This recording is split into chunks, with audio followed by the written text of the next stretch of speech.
Teachers, and thank you so much for joining this special live event here on Instagram. Today is the 28th of June, which is the day celebrated by many parts of the world as Pride Day.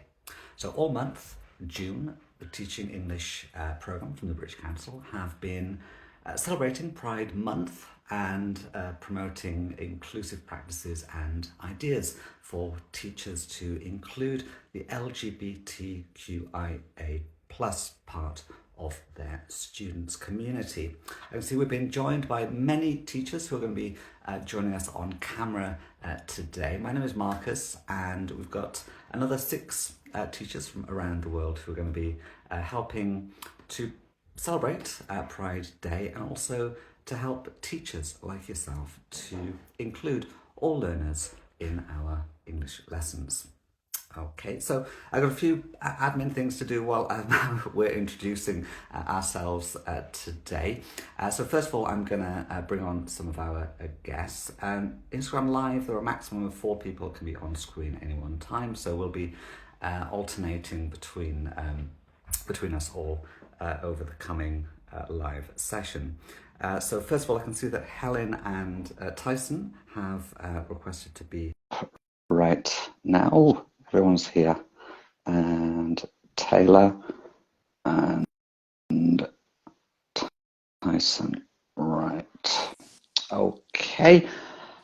Our first teacher on screen, sorry. I see Helen as your first Instagram Live as well. Hello, can you hear me clearly? Yes, I can hear you, Helen. Thank you for joining us. And Taylor as well, can you hear us? Hello, everybody. I can hear perfectly. Can you hear me? Excellent. Okay, so today is Pride Day. Our focus today for this conversation, aimed at teachers from around the world, we're going to look at some practical ways that we can encourage more inclusion in our English language lessons. So just to kick off, the acronym, and so there are many variations of it, and I often get a bit tongue-tied myself. It's LGBTQA. A plus. Sorry, a bit of a technophile, so I always say AI. So Taylor, the quick question, since you raised it in our private chat yesterday, what does the acronym stand for, and who does it include?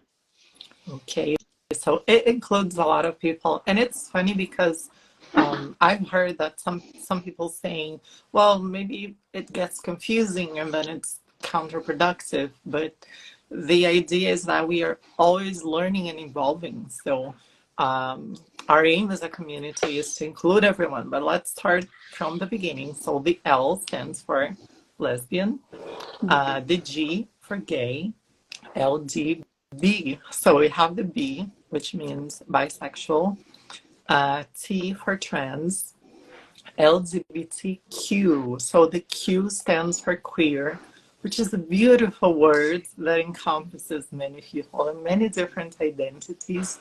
And then we have the I for intersex, LGBTQIA. So the A stands for asexual, and the plus for all the other beautiful gender identities and sexualities. And then in the countries like Canada, the acronym is even more interesting, right? Right, Tyson? I was just wondering. Yeah, I was thinking that through myself. Yeah, because in Canada, there's two things at the beginning that we put. We put 2S in front of the LGBTQIA plus to include and actually forefront the Indigenous cultures in Canada because they have a tradition, a long-standing tradition before colonization of another perspective or gender or sexuality, whatever you want to call that part, called two-spirit. And so there's this sort of flow between genders and sexualities and so on. And at a time they were very much celebrated. And so we're trying to return to that queer joy, you might say. Love that, queer joy. Like that. Okay, so just to start this segment, we will be bringing on Cynthia Rodriguez and Peter Fulligar and Catherine Riley later, well, hopefully very shortly. Since we've got Tyson up on screen, one of your publications, How to Write Inclusive Materials, is that right, Tyson? That's right.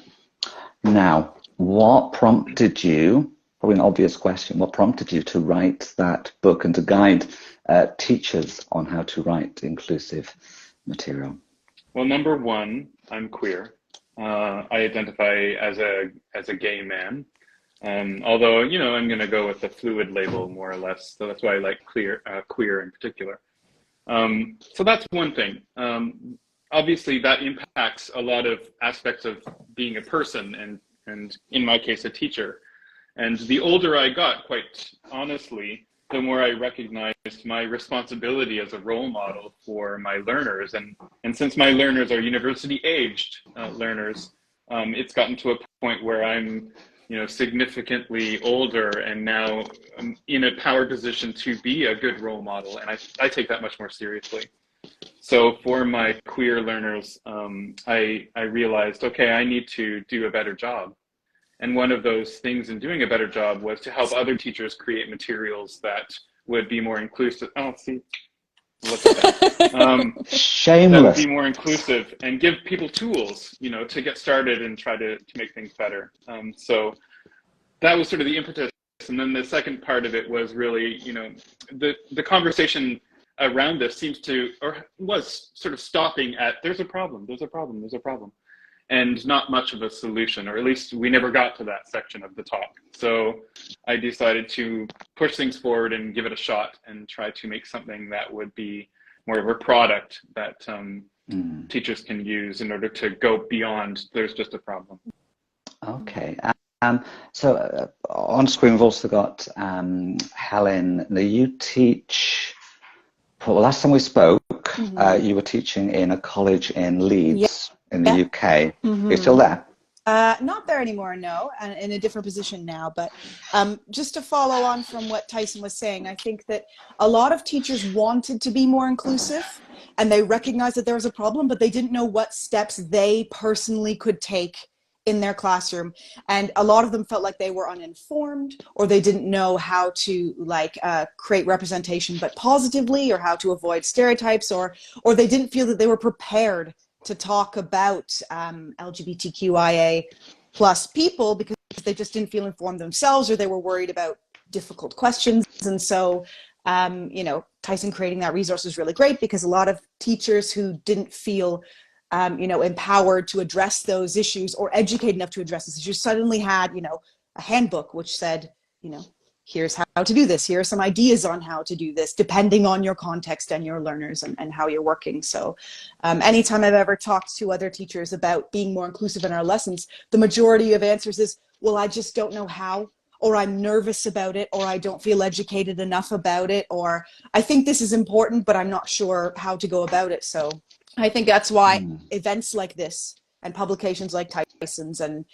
talks at conferences and conversations on social media, this is all really important, because the more we talk about it, the more teachers will feel comfortable to be inclusive, the more that inclusivity will become usualized. Yeah. I like that. I like that. And Taylor, you're a practicing teacher as well. How inclusive are your lessons or the materials that you use in your lessons? And do you have any tips to share with other teachers who might be in a similar situation to what Helen just mentioned there, where we just don't know how to sort of bring more inclusive representation into our lessons? Well, honestly, I think I wish they were even more inclusive than they are. As a queer teacher myself, I always I cannot ignore LGBTQIA plus issues. That would be, I think, really hypocritical and definitely not what I stand for. But I wish they could be more inclusive. And I say that because here in Brazil and in other parts of the world as well, we've had this very conservative wave in the past years. So sometimes it's so important for me to feel safe so I can so I need to test the waters a little bit before. But my number one tip would be to go from what the student knows or what the group already knows, and start there. For instance, the other day I was sharing here on Instagram an assignment that I had a student of mine do.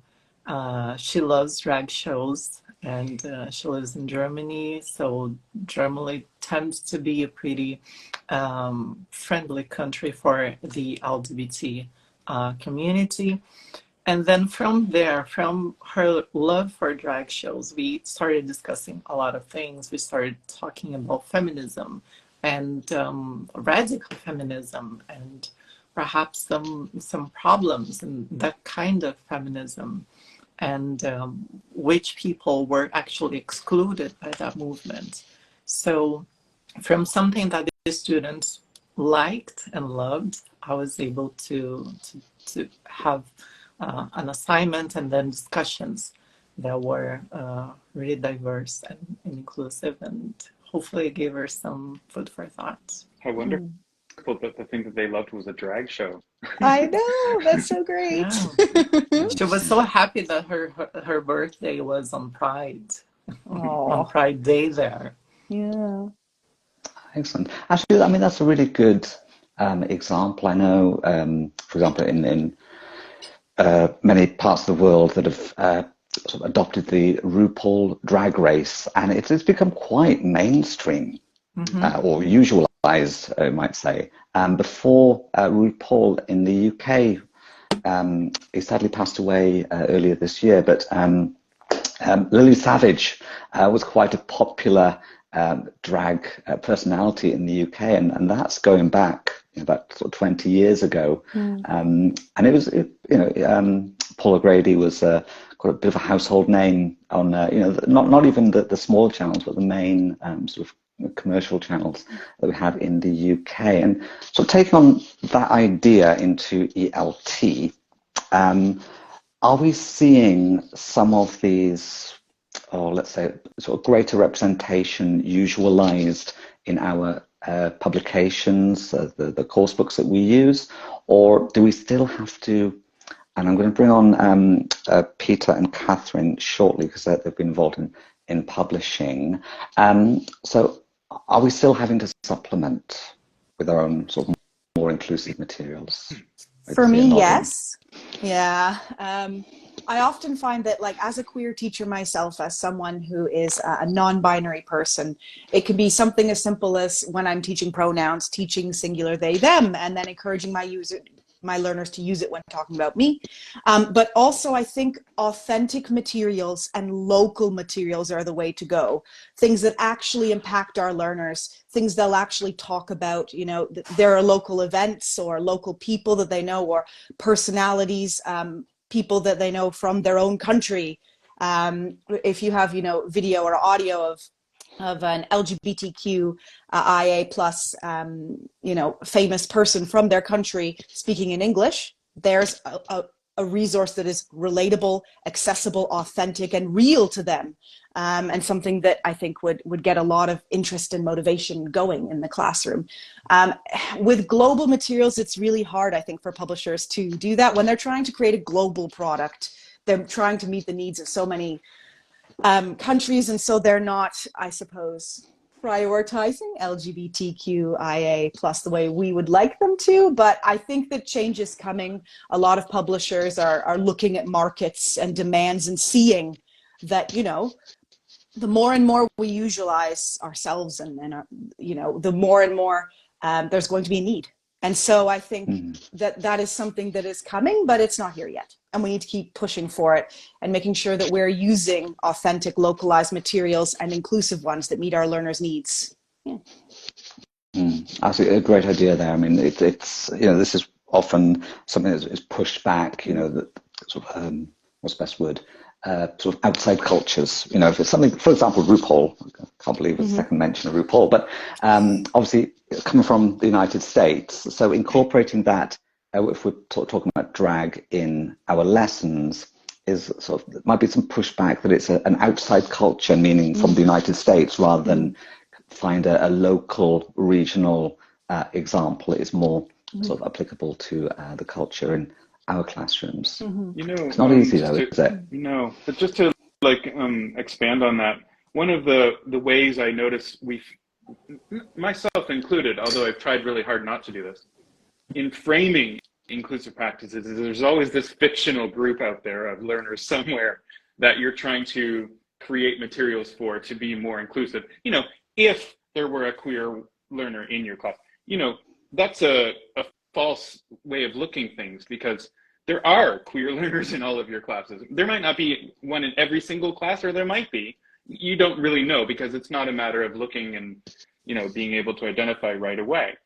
But the fact that we are creating these materials, as Helen says, that include local context, including the teacher. I mean, if you're confident or comfortable enough with your own identity and you feel safe to do so, you yourself are one of the examples of the queer community that's local.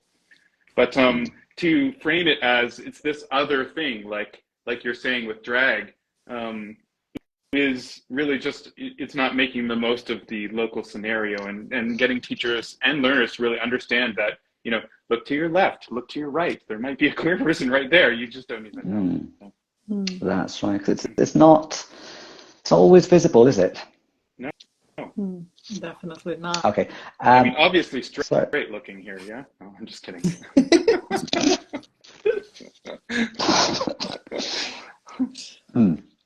Yes, trying to keep a straight face, if you excuse the pun. Okay, so we've got three other teachers standing by. I'd like to bring Helen, Tyson and Taylor back in a moment, but if I could ask you at the moment to leave the call so I can bring on Peter, Catherine and Cynthia.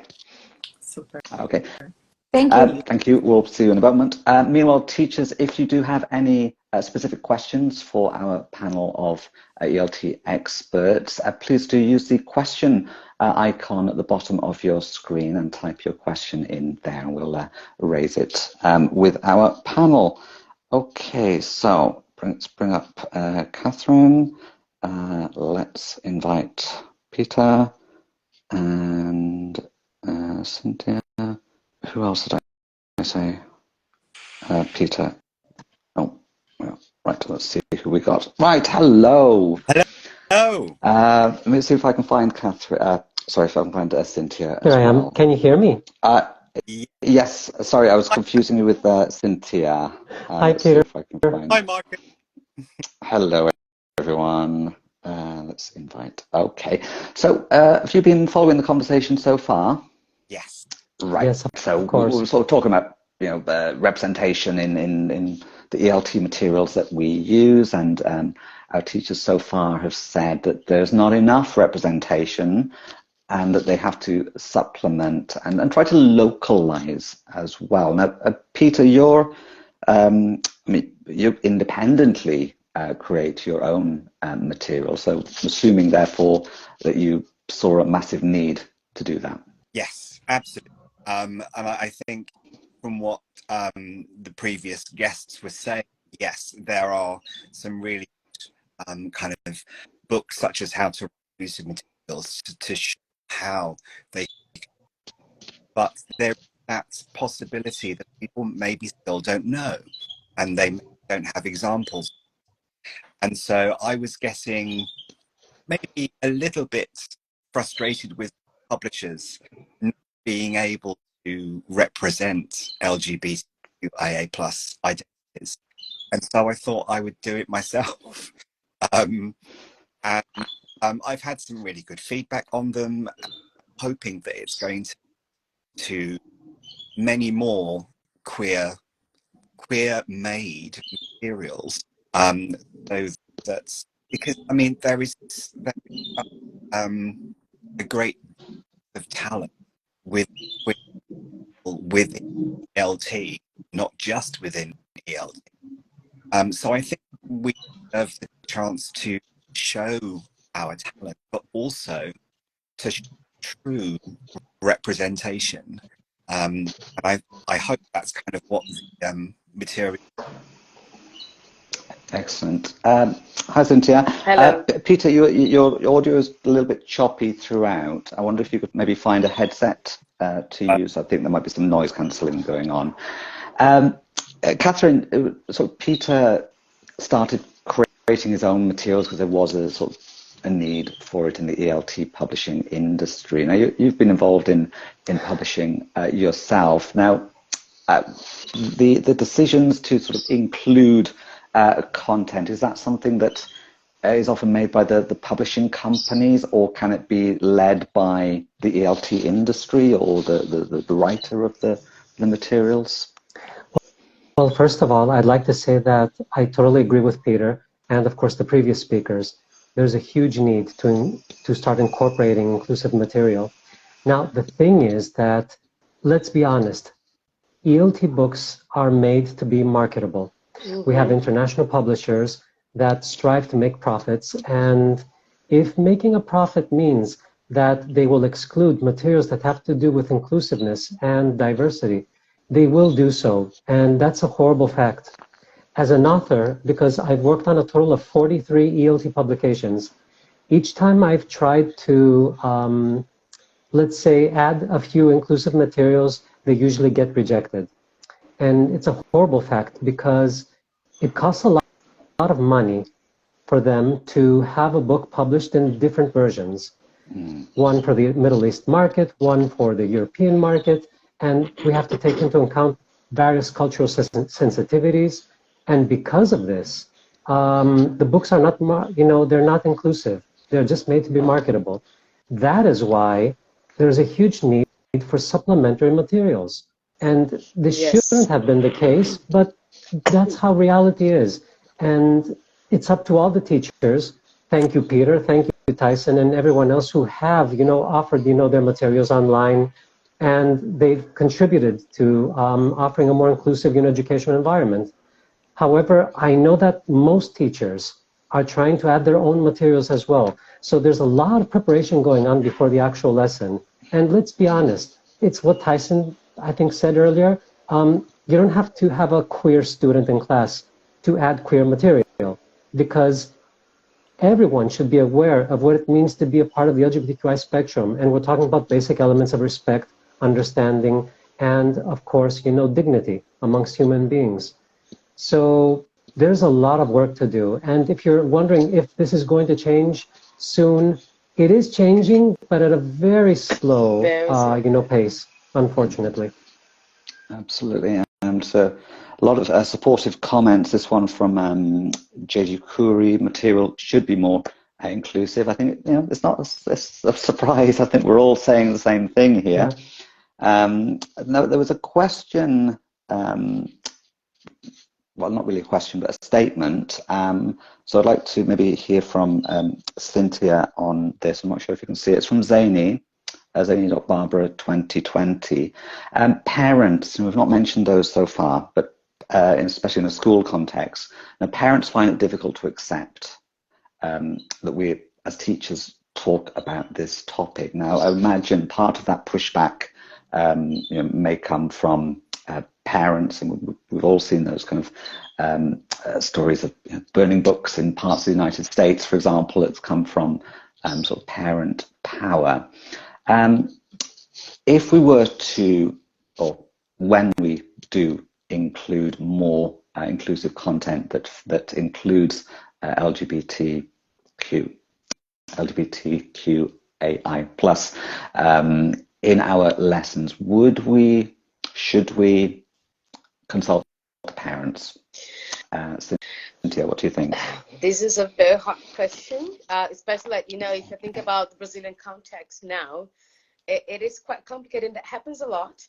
Parents are an issue somehow. I mean, conservative parents, especially the religious one, which is kind of something that happens a lot here in Brazil. But the thing is, every time I think about inclusion, I don't only think about us talking about what it feels like to be an LGBT person, but including LGBT people inside of the material. So when you're talking about family, because that's what I always say, what I try to teach teachers how to do. So instead of like, when you're talking about families, include LGBT families there in the pictures as well.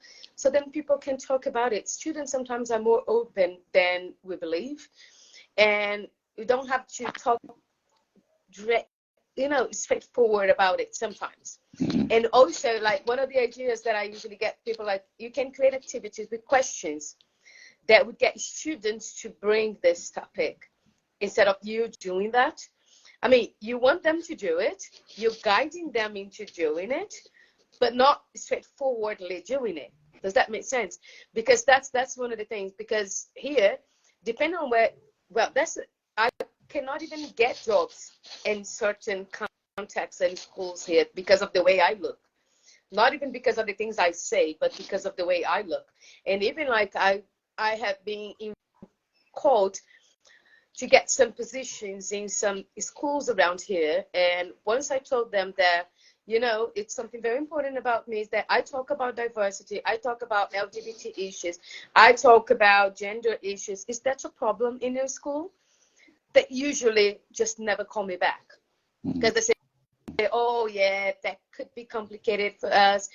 So another thing I keep talking about, okay, talking to parents is not that easy, but we can get that child to start changing patterns inside of their own homes, So I try getting the child into it and answering the child's questions and not being angry when they are homophobic towards me, which happens. And it happens quite often, like kids are homophobic towards me sometimes. And I have to smile and remember that I am the adult in the relationship. And I'm here to get them to understand that I am way more than that. I am that, which is important. That's my identity. That's who I am. That's everything I do connect to that. However, I got a lot to bring, and you have to deal with me. You cannot just walk away. And I work in a place where I can do that. So that's a good thing. So you have to do that. So then we need to be models, just like Sibon has just said, like we need to be models somehow and get them to start being interested in the topic. But as for the families, there's this one thing I keep talking to people that are lost. And we can never forget the Constitution and what the law says about us. Here in Brazil, it's not accepted. It is against the law to be homophobic, transphobic, and things like that. And they need to understand this. That every time they do it, they're breaking the law. And I keep making sure they know it. Taylor just mentioned I have lots of stickers on my computer. And I have lots of LGBT stickers on my computer. And then I walk around the school. I'm one of the coordinators and an English teacher too. And I walk around the school with all of those stickers. So then the students always know they can talk to me about that. And they know. And once this one homophobic student tried to take one of the stickers out of my computer. And I was like, no. This is mine. You cannot touch that. That's my property. And you have to deal with it. And the guy was like, oops. He noticed like, that's going beyond your right somehow, I like what you just said there, because I must admit, I hadn't even considered that in terms of it's a learning opportunity for our learners in not all parts of the world, but many parts of the world, like Brazil, like the UK, where you can actually raise awareness of these rights, of these laws, of these protections, to make those all learners in the classroom actually feel, I have my rights. Excellent. Just go back to Peter. The material that you do create, obviously, it's the teachers who choose to purchase and download and use your materials. Could you give us an example of how they are inclusive of the LGBTQI plus community? Well, hopefully my sound is a little better. Okay, wonderful. So I started off by trying to be inclusive of as many different identities as I could. And I think it's very, very difficult to get intersectional identities in one resource. And so I wanted to incorporate what has been talked about on here already, and that's usualization, which was first coined by Professor Sue Sanders, who founded LGBT Month UK. And this is kind of showing LGBTQIA plus people, not just us, but any marginalized community, in a usual way, because we're still human. We may love something different, the kind of the normative. We're not a heteronormative. And so I wanted to represent different identities in kind of everyday situations. So going to work, because LGBTQIA plus people still work, and we have hobbies, and so just kind of demonstrating the humanity that we exist. And because materials at the moment in course books, they don't represent us. Let's be honest, they don't show who we are for whatever reason, and so there should be materials, both kind of professional materials and independently produced material, that demonstrate who we are. We are humans, and so that needs to be celebrated. It also is a great opportunity to teach respect. It's also a fantastic opportunity to help maybe young queer students who maybe don't see themselves anywhere, maybe in a country where we are criminalized. So if they can see themselves in materials, it's kind of helping them to know that they're not alone, and there are other people who may feel the same way.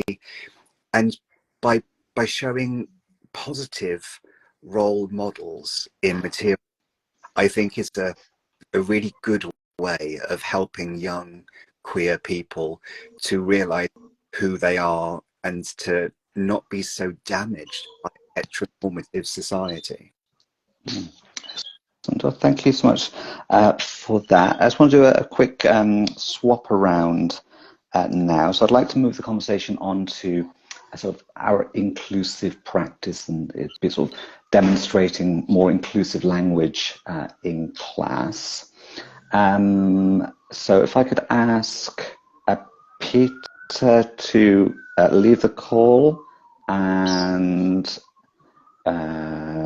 Cynthia, you're a teacher, so we'll keep you for now. Catherine, if I could ask you to leave the call, we'll bring you back in a second. So I'm going to bring back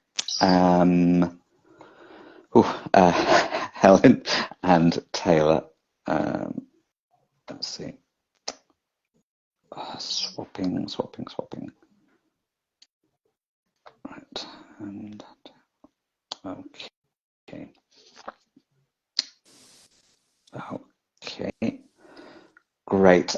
So moving on to sort of inclusive practice in the classroom, inclusive language, raising awareness of inclusive language as well. I've spoken to Helen a couple of times about this. What do you do in class? Well, because I'm a non-binary person, I teach my learners my correct title and pronouns, and also teach them, other situations where they would use singular they, them. There is a lot of resistance sometimes to the use of singular they, them for singular people, but it has been used that way for hundreds of years. And so using it to describe non-binary people is, I don't know, fairly recent development, but it's been used to describe singular people for a long time.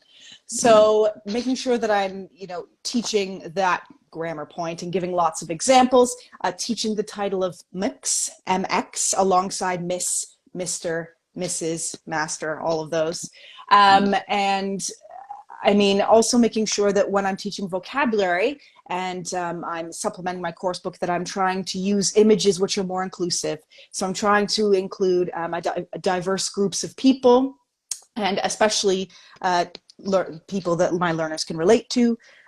Recently, I was teaching a lot of learners from the Middle East, and almost all the pictures in the course book were of white people. So I started including a lot of pictures, which was much closer to them, so that they could look at those images and see, oh yeah, that's me. I can relate to that. And the more that they saw these sort of diverse and inclusive materials, and the more practice they had using the inclusive language that I taught them, the easier it was for them to use it. So, I mean, That's right. just ongoing practice and gentle corrections, and asking them what inclusive language do they use where they come from. In some situations, this can be helpful as well. I like that, 'cause, I mean, yeah, the materials, the course books that we use in class, the ones that we choose to use, I mean, they should be sort of that double purpose, not only mirroring sort of the culture of our learners, but also acting as a window to the outside world as well. Well, not the outside world, but outside the classroom into other parts of the world, other cultures. Cynthia, how do you sort of promote sort of inclusive language or inclusive practices in your classroom? It is something interesting. I'm inside of the classroom, but I work much more with teacher development than inside of the classroom. So one of the things I do is what Helen said. I try to make sure when I'm delivering feedbacks or things like that, I make sure I talk about these different images and teachers talking about representation and the importance of having us represented there, because we got students in the classroom. But then again, when talking about Brazil, we talk about a language in which there's no they, them.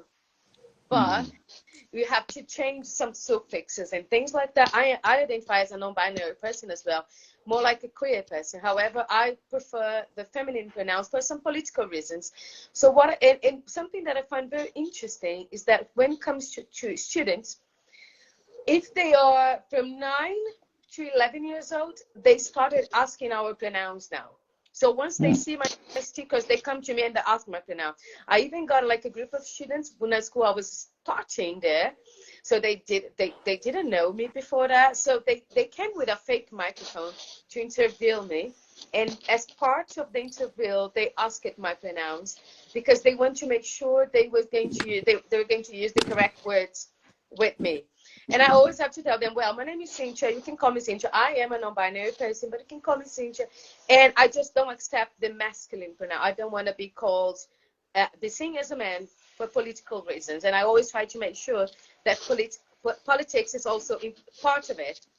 I've always been fighting the women's fight, the gender here. That's my fight. So I don't want to connect to men or to the male pronouns. But that's me.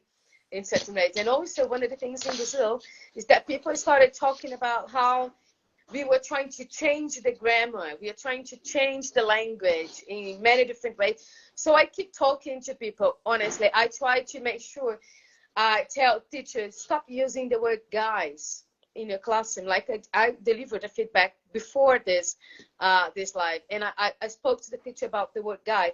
And I told her, that's the meaning of guy. And this is what happens when you use guys for transgender people. That's how transgender, especially non-binary people, feel with the use of the word guy. So now you have the choice. I need to make sure you know the use of this language, then you can make your choice, but consciously, So make sure they're conscious about the type of language they're using. And also when I am writing, anything I'm writing, I use neutral language. I mean, but by using neutral language, I'm not talking about only the pronouns or the articles here in Brazil. Like, for example, if you talk about boys, in Brazil, it would be menino, meninas would be the girls. And then we have the non-binary that is menines. But then I try to make sure that I don't use meninos or meninas or meninas, but kids. And I try to use a more general word that would embrace everybody without having a gender inside of it. And so making sure I use it all the time, and then I teach people how to use it, and I give them feedback on that. So then these people start getting more aware of the use, and that's not that hard. And also telling people that it's not easy to do it, and it's really not easy to use the neutral pronouns in Portuguese. So you need to practice and practice all the time.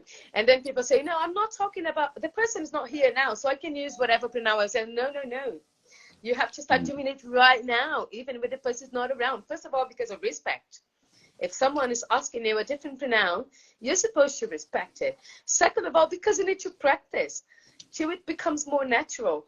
And it's hard. I make this mistake all the time, and I keep correcting it, and now it's getting more natural for me. So, yeah, we need to start using it and practicing it and making sure that people understand the reasons behind it. So every time someone comes complaining about it, I'm trying to become a more, how can I say, meditation. Let's think about meditation. So you're like breathe in, breathe out, smile, and let's go. Let's really talk about it, because it's not easy sometimes. So we have to make sure we are, I'm putting myself in this position because I have all of the privileges and to be here. And I always say to people that we have an enormous, I forgot the word in Portuguese and in English, but the thing is, lots of people see us as models, as role models. And once they see me on stages talking just the way I do, being a non-binary person, saying out loud, I am a non-binary person, all around, they see that they can do the same, and there's a space for them as well. The same way I felt first time I saw a lesbian on stage, and I said, oops, there's someone there, I can be there too. So we have to make sure that we show people who we are, so then people can feel the space to do the same. That's like very important for me. So that's why I keep talking to people all the time. Love that. And Taylor, in your classes, how do you sort of encourage use of more inclusive language and sort of practice inclusion with your learners? I do what they say, and it's funny because sometimes we think that we are just going to be able to approach more inclusive language at higher levels, and that's not true. Like as Helen said, you're teaching pronouns, so that's pre A1, and then you're going to teach singular, they, them. The other day I was teaching occupations, and then instead of, well, it's not that I wasn't teaching the gendered words like waiter, waitress, policeman, policewoman, but I was just giving them other options and saying, okay, so police officer is probably the word that is becoming more popular. You may not want to call someone or to refer to someone as a waiter or a waitress, but as a server instead. But I think it's also about, as they said, being visible whenever we have the chance, whenever we feel safe, whenever we feel that we're not going to be fired or anything, because unfortunately we have bills to pay too, right? But also telling people and educating people about the community, because a lot of things are not visible. For instance, I'm a trans woman, but I'm also intersex. And I didn't know that I was intersex until I was like karyotyped. And then I learned a lot of things about being intersex, but you don't look at me and you can't tell what my internal organs are or what my chromosomes are. So just the other day I was sharing here on Instagram that, okay, so the percentage of intersex people in the world is pretty much similar to the percentage of people with green eyes or with red hair. And lots of people don't know that. They think intersex is such a rare thing, and it's about a certain type of intersex. And then, well, actually, when you talk about biological sex, you're thinking about about a three-factor thing about genitalia, which is what people usually think of. You're talking about chromosomes, and you're talking about gonads. So when one of those things is not according to the norm, then you are an intersex person. And I just used the example of being intersex because that's who I am, but also people who are asexual, people who are pansexual. Lots of people don't know what asexuality means or pansexuality, and we need to teach those people. That is important too. So whenever we feel safe, having lessons in which we talk about these concepts, because otherwise our students are going to think that pansexual people are attracted to trees or things like that, and we certainly don't want that. Okay. Oof. I don't know what to say in response to that. Thank you, Taylor. Okay, if we can do a quick swap out, and I'm going to go around the panel asking for some practical tips for teachers. So if I can ask Cynthia, Taylor, and Helen to leave this call, and I'll bring back on Peter, Catherine. I've got my list down here. Peter, Catherine, and Tyson. If that's all around, hopefully. Peter is there, Tyson, and sorry, Catherine.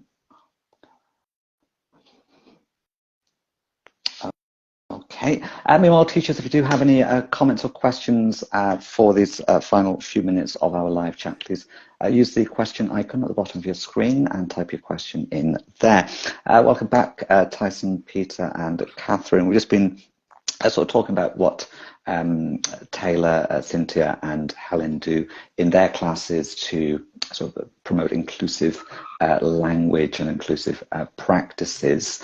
If I could ask you for your experience or tips that you can share with teachers who are watching from all around the world who might be wanting to be more inclusive with their language and their practices in class, but maybe not quite sure where to begin or how to begin. If I could start with Catherine on this, what would your advice be for teachers? Well, first of all, I know that we're in the field of ELT, and our job is to teach the English language. However, it falls upon our shoulders to start teaching them things that should have been taught at schools, and we're talking about sexual education. So there are some elements such as gender identification, sexual orientation, biological sex, gender expression, and these are the basics, so to speak, about things that children and students in general should be aware of. If we start building upon these factors, then it's much more easier for the students to acknowledge other things. So for example, because the speakers earlier mentioned things like more inclusive vocabulary, you know, what is intersex, and so many more elements. There are so many genderless job titles. For example, we say police officer, firefighter, and of course, as mentioned earlier, it's not a good thing to say waitress or waiter. I'm not in favor of servant, but you know, the English language is evolving all the time. So my advice to teachers is to help students be more aware of what it means to be inclusive before delving into the terminology itself. There are families with two dads, there are families with two moms, and let's start with the basics. You will never ever see visual materials such as these in textbooks. You'll never see these.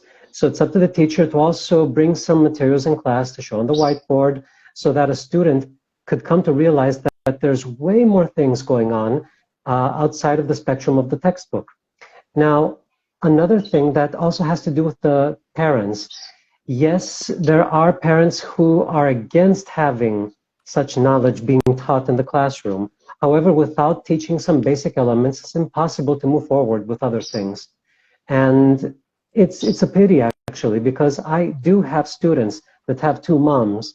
I do have a student that belongs to a single parent family because there was a parent loss. Shouldn't there be inclusive material in cases such as these? Why not offer the student the chance to speak his or her voice? So I think that we should start with the basics. Excellent. Thanks for that. Tyson, your book mentioned before that we seem to be promoting quite a bit on this live chat, but it's aimed obviously at teachers looking to sort of write inclusive material. What if they're not able to maybe sort of create content, what other things could they do, maybe in terms of themselves as a role model, or how they sort of talk about issues in class? How could they sort of help without creating materials to fill that gap? I think most people, I'm going to assume, have access to the internet. That's what I'm going to start with for now. So alongside what Catherine suggested, and alongside the adding, usualizing people into your materials, before you get to that, really, we need to listen to LGBTQ folks and learn more about our perspectives. Because if you don't have any understanding, or you're just making it up, you're not going to make authentic materials anyway, no matter which identity it is that you have. So I think it's primary for everyone to do your own research. So, look for and purposely seek out queer folks' YouTube videos who talk about their life and what, they're experiencing, both good, normal, bad, whatever. Anything is good, because then you're going to get more information that you didn't know before about how people live and what their perspectives are. Just like you would do sort of if you were not a vegetarian and you were teaching a course on vegetarianism. You would still need to learn about it. You can't just start writing or addressing that. So bookmark those things. That's what I've done a lot. If you looked at my Chrome bookmarks list, I have 100 folders with 100 things in them each, because I keep thinking, with your teacher hat on, these are things that are going to be useful if I want to include different perspectives and materials. But it also allows me to understand folks that are different from myself better as well, so that I don't write something that is, inauthentic or poorly done or reductive and so on. So, I think that would be my main practical tip right from the get-go. Excellent. I would have a question. Now, obviously, Teach English is a non-profit part of the British Council, so we can't be seen to promote commercial activity. But would you be able to answer Christine 2005's question? What is the title of Tyson's book? Me? Well, no, let's throw it to Peter. Because Peter, what is the question? Isn't that sort of the problem here? Well, I believe the name of the book is How to Write Inclusive Materials, and I think yes, right. published by ELT Teacher to Writer. And I think you can get it both in paperback and online as well. Yeah. If you, thank you for that. I'd forgotten. If you are on any social and you look for the hashtag #HowToInclusive, you'll be able to find lots of posts, mostly by me, that are around this book and the concepts in it and drawing from it and so on. So, it's pretty easy to find, I think. Okay. All right. Thank you.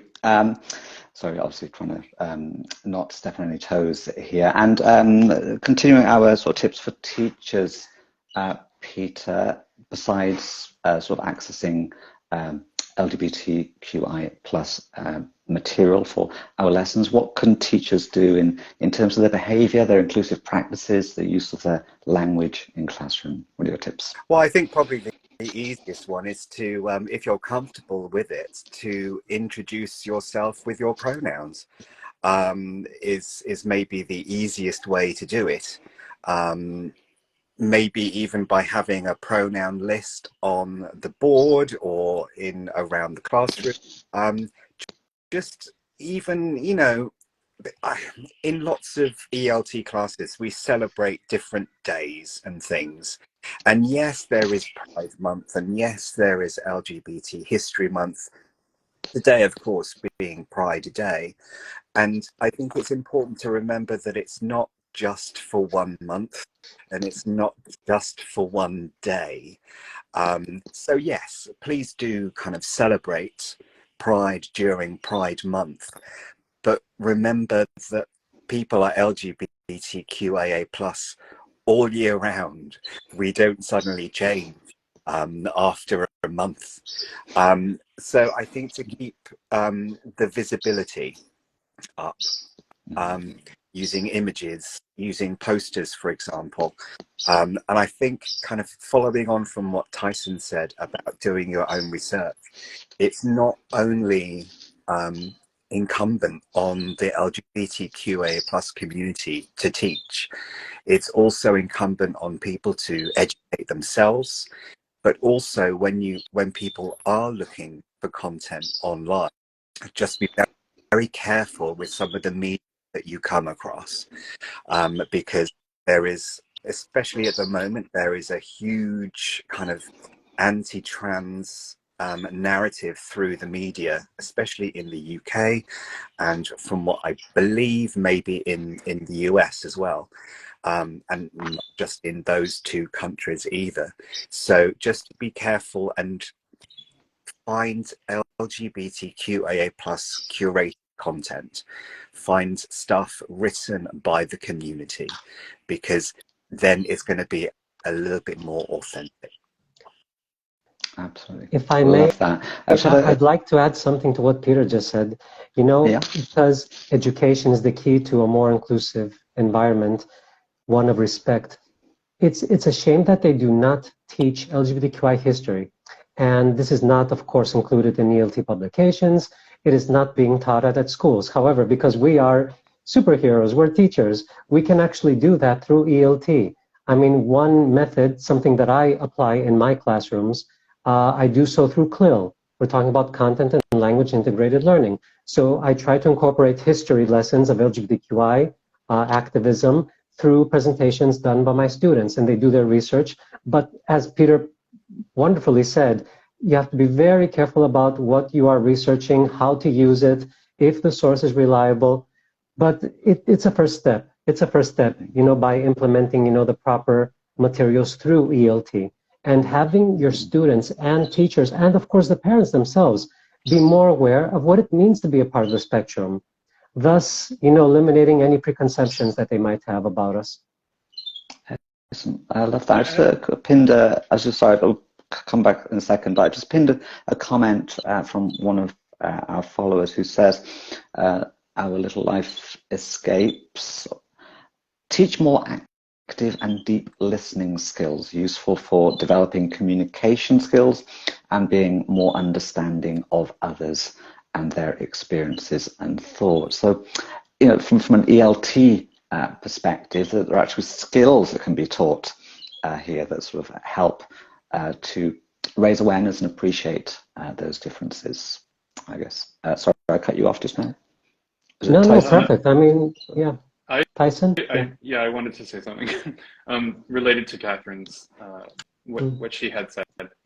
In terms of the projects and related to Peter as well, in terms of the projects that Catherine has suggested she does with her students, and the fact that Peter has warned others, you know, be careful a little bit, I do think our classrooms are the space to actually experiment with the language, and whatever it is that we bring in, our students bring in somewhat innocently even, that might be wrong. It is our classroom, which is kind of the area to get that worked out. You know, we need to sort of step back sometimes and try not to be super offended by things that happen in the classroom, because the students aren't intentionally doing it all the time. They are using language from memes and things like that they don't realize necessarily are bad. And so if we foster this space where everyone is included, which is what we're trying to do, that includes giving students the right to make mistakes, even in this sense, and we can correct them in this spot. And that's better than doing it out there in the, you know, real world, right? So same, yeah. Yeah, absolutely. JJ Curry says, I agree, education is key. I mean, the classroom is a very, it's a place that our students spend so much time in with us and other teachers, and it plays a big role, big influence on their lives. And of course, education has many sort of different prongs. Besides the curriculum, we've got those life skills, we've got the sort of awareness of rights and citizenship that we mentioned earlier as well. So for the three that are on camera right now, I'd like to thank you for being part of this fantastic event on Pride Day. And obviously we'll keep the conversation going when we post this video on the comments will be on that. By the way, I'll send you a copy so you can post on your own social media besides tagging you as well. I'm going to bring on our remaining three just to share their quick tips with teachers as well. But for now, Tyson, Catherine, and Peter, thank you so much for joining us. Thank you. Happy Pride, everybody, and be queer. Yeah, happy Pride. Love that. Okay, so let's bring back. Okay, so let's have back Helen, Taylor, and Cynthia. So Helen, Taylor, and Cynthia. Okay, so I'm not sure if you just caught that last part. So we're going to sort of wrap this up now. Teachers are watching us from all around the world. Today is Pride Day. One of the things British Council cares deeply about is inclusion. So what are your final tips for teachers to be more inclusive? Sort of easy ideas, maybe there may be parts of the world where the rights or society doesn't celebrate Pride, for example. What would you advise teachers? Would you like to go ahead, Taylor? Yeah, sure. Well, I think including LGBT people in your lesson, in your lessons, and you can do that as Tyson describes in his books using the usualization approach. So if I'm going to talk about famous people, why not use Laverne Cox and have representation of a proud, beautiful Black trans woman? If you're talking about, I don't know, writers, why not have queer writers such as Oscar Wilde? And then you can go from there and little by little expand on these awesome people who are amazing role models for everyone. I like that. Thank you. I also use personal examples. So with a group of B1, B2 learners that I was teaching online, I did a lesson about asking for advice and giving advice. And I presented the situation of, well, my friend Stephanie's just changed. Like, I've known her for 10 years as Stephen, and it's really hard for me to remember to use her correct name and pronouns now. So do you have any tips for improving my memory? And my learners were like giving me advice like, say her name 10 times in front of the mirror every morning and things like this, you know. And some of those learners, and some of those learners were from countries where LGBTQIA plus identities are not accepted or are even criminalized. So, I mean, and of course the lesson then went on to other scenarios where you could give advice or ask for advice. And we went on to follow that language point, but that was the example I started the class with. And I received no pushback, even though, as I say, I had learners from regions where that would not have been acceptable to talk about. So as long as you are safe and you are in an environment where you can discuss LGBTQIA plus people, I say why not? And all scenarios are relatable. You know, we can enjoy narratives, stories, situations about people who are unlike us and still relate to them. I can relate to people who are different from me all the time. We're all human and we all have similar struggles or similar situations in our lives. So that can sometimes be the way in, like the human approach, I say. Yeah. I do like that. Speaking of human, there is a comment from a user that has .gpt at the end of it. I'm not even sure this is a real person. I'm assuming it must be, sorry. Cutting off stereotypes in language, ideas, examples, etc. in the classroom would lead to inclusive education. I think that's a very strong point there. Stereotypes are very damaging, aren't they? Mm-hmm. And just to complete what they said, again, yes, stereotyping is a problem, but talk about it naturally. Because one of the things we keep talking about LGBTQIA people as taboos, and we make sure it's taboo. So talk about your life naturally. Talk about your partner. Talk about your girlfriend, your boyfriend. Make sure that it's part of what the things they hear, about the things they say, and that it's there. Because this is what changes everything. And also make sure that you're there, that they see you as an ally and someone that they can come and talk to and learn about it. I know at the same time, I believe people need to do that kind of research, just like what it's just being said, that we need to study more before we talk about it. And you need to go for different research and resources, not just asking us, because that's what people do. They come to us as if we need to know everything and make sure that we could feed them with the knowledge they need. But however, at the same time, we need to make sure that we are open for the questions and that we talk about it naturally, and that it's not like something that we need to hide or so. So if someone goes around the school, that just happened the other day, asking about people's identities or sexual orientation, I would just teach them how to use those words properly. And then how to ask the questions properly and explain why they should ask it properly. And then it becomes part of their everyday life, and now they know how to do it, you know. And then once I just got them into doing it correctly without being angry at it or without stopping them from asking those questions, they start asking me more and more questions because they felt comfortable enough to come to me and ask questions. So be open also for those who need to learn a lot from it, and act naturally. You know, let's just de-taboo it. That's something important. I like that. I really absolutely love that. It reminds, as you were talking there, Cynthia, it's reminded me of a time in school or college. I remember people used to come up and they would start speaking the question at normal volume and then mouth the last words. It's like, Marcus, are you? I'm like, as if it was a bad word, as if it was taboo. So yes, absolutely right. You know, sort of in just de-tabooizing the question and being approachable to being asked for, by students who are always curious anyway. My top tip would be to be much more or as approachable as you can, and welcome questions from your learners. Thank you, Taylor, Cynthia, and Helen, for your top tips for teachers. And we've already ended the call with Peter, Catherine, and Tyson. So I'd like to thank you personally for being part of our Pride Day event here on Teaching English on the British Council.